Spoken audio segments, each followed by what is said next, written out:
জন্মছকে রাহু খারাপ অবস্থানে রয়েছে তারা কিন্তু খুব সহজেই অ্যাডিক্টেড হয়ে যায়। হ্যাঁ, যাদের জন্মছকে রাহু খারাপ অবস্থায় রয়েছে একদম, তারা কিন্তু অযথা অকারণে প্রচণ্ড রেগে যান, কারণে অকারণে তারা কিন্তু মারপিট করেন বা ঝগড়া করেন বা কোনো রকমের ঝগড়া ঝামেলা, জেল, হেফাজত পর্যন্ত হতে পারে।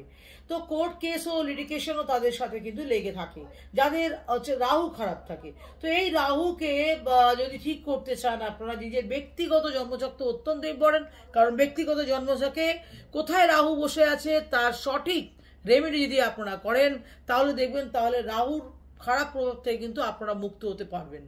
এবং আপনারা যদি নিজের রাহুকে প্রতিকার করতে চান তাহলে নিজের ব্যক্তিগত জন্মছক তো দেখাবেনই, এবং তাও আপনি নিজের ডান হাতে যদি একটি সিলভার বা রূপোর বালা যদি আপনারা ধারণ করতে পারেন, ছেলে বা মেয়ে উভয় যেই হোক না কেন, রূপোর বালা যদি হাতে ধারণ করতে পারেন 30 থেকে 40 গ্রাম মোটামুটি হতে হবে, এবং সেরকম বালা যদি ধারণ করতে পারেন এতে রাহুর কুপ্রভাব বা কুনজর কিন্তু অনেকটাই কমে যাবে।